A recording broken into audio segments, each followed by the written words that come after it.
ölkədə yenilənmiş 50 manat dövriyyəyə daxil edilib.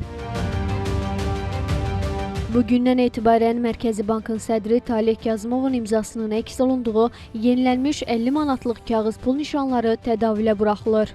İmza pul nişanının ön tərəfindən sol yuxarı küncündə təsvir edilib. Kağız pul nişanının üzərində həmçinin 2025 istehsal ili əks olunub. Yenilənmiş 50 manatlıq əskinasın digər dizayn elementləri və texniki parametrləri hazırda tədavüldə olan eyni nominallı kağız pul nişanına müvafiq olaraq dəyişməz saxlanılıb.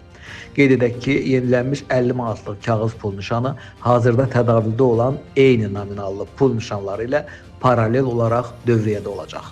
Eyni zamanda Mərkəzi Bankdan o da qeyd olunub ki, ölkədə problemli kreditlərin həcmi 12,3% artıb.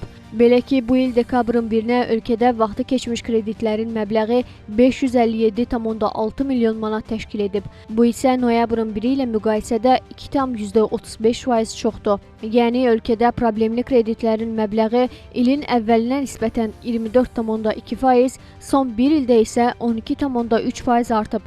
Bununla yanaşı olaraq bildirilib ki, gələn il Mərkəzi Bank pul siyasətinə 8 dəfə baxmağı planlaşdırır.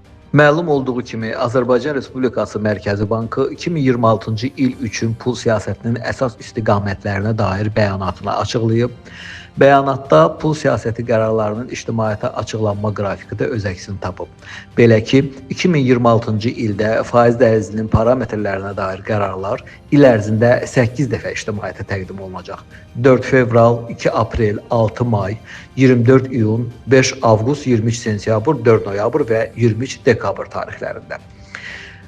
2026-cı ilin 4 fevral, 6 may, 5 avqust və 4 noyabr tarixlərində qərarların açıqlanması mətbuat konfransı ilə müşahidə olunacaq. Həmçinin həmin günlərdə ekspertlərlə də görüş keçiriləcək. Qərarlar elan olunduqdan sonraki iş günündə qüvvəyə minəcək.